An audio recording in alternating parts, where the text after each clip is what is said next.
Ladies and gentlemen, finally, welcome back to the channel. It feels like ages since I sat down and just recorded a normal video for you all. But we're back today, ahead of our trip to Kilmarnock this weekend. And there's bugger all to talk about, really.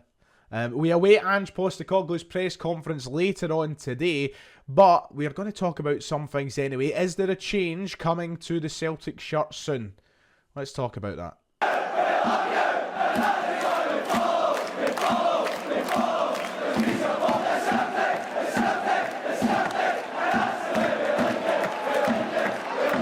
Hello, welcome back. If you haven't already, make sure to hit like and subscribe. It would be much appreciated. I warned you all in the live streams earlier this week that despite it being a busy or quiet week for Celtic, I was probably going to be quiet because why? I was finishing my dissertation for uni, and I would like to say the dissertation is now finished. It's all done, it's over, so uni is effectively done. We await the results now, so hope for the best. Give me a wee prayer tonight. And hopefully we've got a degree soon.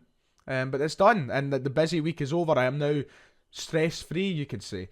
But that's a lie. That is a lie. But anyway, we're here. Welcome back. It is nice to see you, and I'm glad to be making videos once again.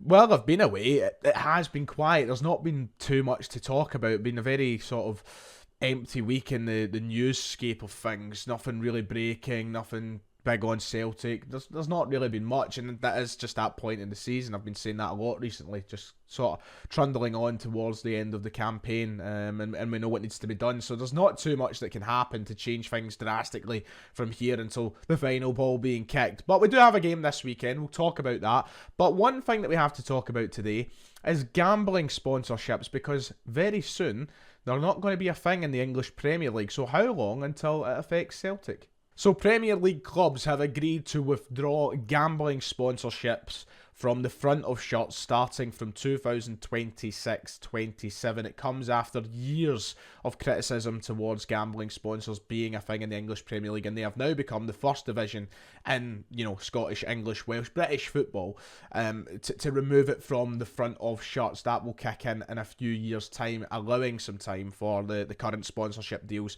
to kind of, distance itself from the league and fade out, get the money while they can, and then there'll be a new era from 2026 onwards where there can't be betting companies on the front of shirts. The Premier League released this statement yesterday outlining the intentions. They said that Premier League clubs have today collectively agreed to withdraw gambling sponsorship from the front of clubs' matchday shirts, becoming the first sports league in the UK to take such a measure voluntarily in order to reduce gambling advertising. The announcement follows an extensive consultation involving the league, its clubs and Department for Culture, Media and Sport as part of the government's ongoing review of current gambling legislation. The Premier League is also working with other sports on the development of a new code for responsible gambling sponsorship. So there you go. That was the statement released from the Premier League yesterday. This is something that's been spoke about for a long time. I remember particularly when Jeremy Corbyn was running for Prime Minister for the Labour Party.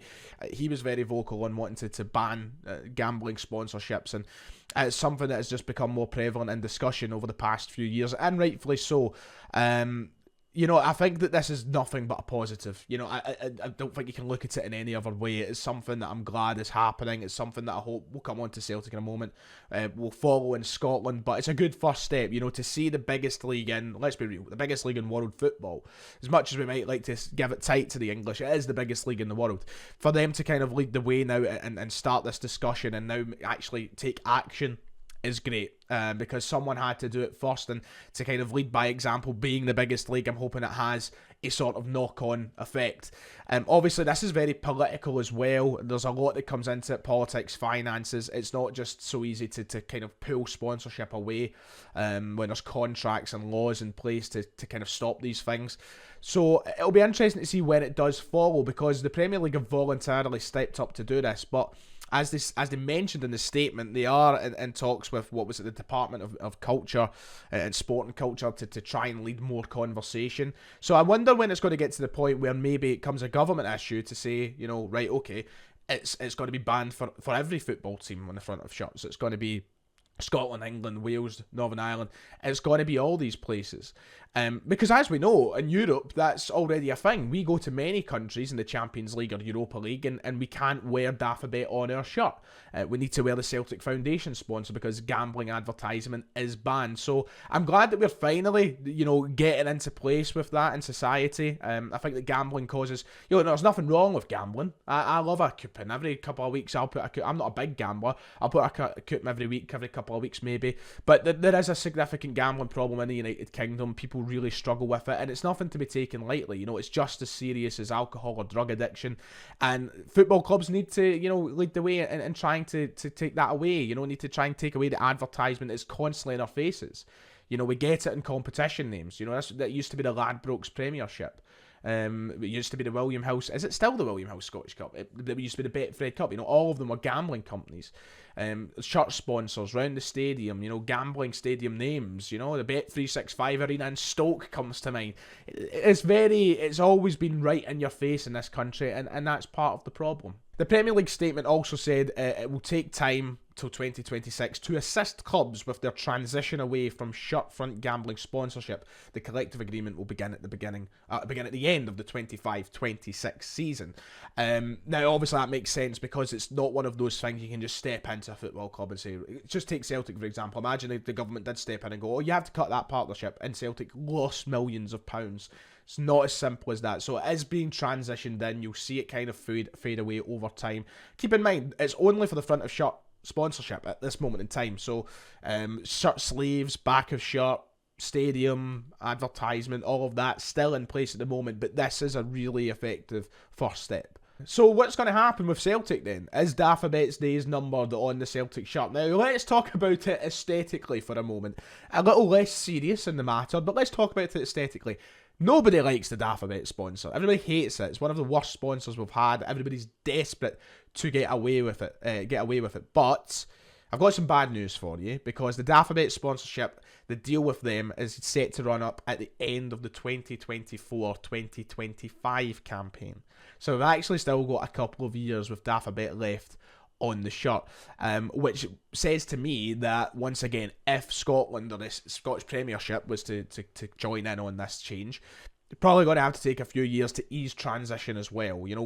Teams like Celtic aren't going to want to cut multi-million-pound contracts to get rid of a shirt sponsorship early. So I think that you're going to at least see it stay in the Celtic shirt for the next few seasons. And then from maybe 2025 onwards, that's when the Scottish Premiership might join in with this initiative. I think it's only a matter of time before it happens up here as well, and before the discussion is more serious. Obviously, Scotland politically is in a very weird place just now. There's a flux. We're sort of in the middle of change. Nicola Sturgeon's just left. Humza Yousaf is now the First Minister. I think he's probably going to have a lot more serious issues to discuss at this moment in time, we all know, than shirt sponsorships in football. But I think eventually, over time, this is something I could definitely see the SNP and the Scottish Government wanting to tackle. There's something I think that they would want to change as well, in conjunction with maybe the government down in Westminster and the Premier League leading the way in this as well. I think it is only a matter of time before it happens up here. And I think it's only good for Celtic and only good for Scottish football. We need to make positive change, and this is part of it. There's only 3 clubs in the top division right now with gambling sponsorships on the front of their shirts. But 2 of them are the biggest teams in the country, Celtic and Rangers. The other being Dundee United. But Celtic and Rangers are the big 2 teams, and that is on the shirts. Every football shirt you basically see in Glasgow, and the majority of football shirts you see across Scotland, are either Celtic or Rangers. They have gambling sponsorships on them. So I think that the SNP, the Scottish Government, would be all for it. I think that if it doesn't affect the finances of the league and teams too much, I think that the Scottish Premiership and the SPFL would be all up for it as well. But there is a lot of factors. It's easy, I think, I'll play devil's advocate for a moment here. I'm all for banning shirt sponsorships for gambling companies, but I think that you've got to be real for a moment and say money doesn't come easy to Scottish sides. Premier League sides, yeah, flies in. TV deals, sponsorship deals, naming rights, all the rest of it. Premier League clubs will make money guaranteed without gambling sponsorships in the front of their shirt or not. In Scotland, it's not as simple as that, and we can't really turn away money. Whenever money is available, as long as the ethics are not drastically off, then, you're going to have to accept it 9 times out of 10. So it is a little bit more difficult up in Scotland than what it might be for the Premier League clubs to give that up. But yeah, I'm all for it. Hopefully we see change soon. And honestly, I just want to see a different sponsor on the Celtic shirt. I hate Daft a bit. Get rid of it. Now, one last thing I'll chip in to this conversation is, it raises the question of what is an ethical or what is a suitable shirt sponsorship. Because, yeah, gambling companies and gambling in general, we are very quick to condemn, and we should be, I think, because it's a serious issue. But does it make a difference that when the next sponsor might just be alcohol, if we went back to Tennent's or Magners or, one of these kind of, or Carling, if we went to a company like that, is it just as bad promoting alcohol in the front of a shirt? Or maybe, the big conversation, cryptocurrency. Is that just as bad as promoting gambling? Because cryptocurrency, it's not exactly... It's got its problems. I know a lot of people deal in cryptocurrency and they like it, but once again, is it just raising the same ethical issues as promoting gambling on the front of a shirt, because you're effectively gambling in cryptocurrency? There's a lot of conversation that goes around that, people will say there's not even a point in banning gambling because you can just bring one of these in. So we'll just have to wait and see. Listen, at the end of the day, I'd love to see Celtic get, a charity slapped in the front of their shirt or something like that, but it's money that runs this game. It's money that runs these football clubs, and Celtic and every other club are going to have to prioritise that. So we'll just need to wait and see. But is it time for change? Apart from that being what I would say, it was an interesting story. It's not a huge story, but it's an interesting story. Apart from that, not too much else to talk about. Celtic will return to Rugby Park on Sunday, of course. The last time we went there, very good. I watched from Magaluf the last time, actually. We were at Rugby Park and we ran riot. Moritz Yen scored an overhead kick that day. And now he's no longer with us. Madness how things change in a season. It sounded like he was dead there. He's not dead. He's very much alive and he's doing well. Good on you, Moritz. I like you. But we're back in the Plastic Park. Ange Postecoglou was actually speaking on Plastic Parks during the week, basically saying, listen, I'd prefer they weren't here, but, we've just got to get on with it, which is what we've done since he came in. Our recent record in Plastic Parks has been great. We've won our last couple of trips to the Tony Macaroni. We've won our last trip to Rugby Park. We can't really complain about them in a minute. We just get the job done. So, we await the press conference later today, which will contain more news in regards to fitness. We can assume that maybe Rio Hatate will still be out. But when that's all out, I'll be on the channel tomorrow to talk about it. There may be a podcast. Just need to wait and see. But I will be here to talk about it tomorrow nonetheless, so keep an eye out for that. Anyway, that does it from me. Enjoy your weekend, enjoy your day, and it's good to be back. So like and subscribe. I'll see you all next time.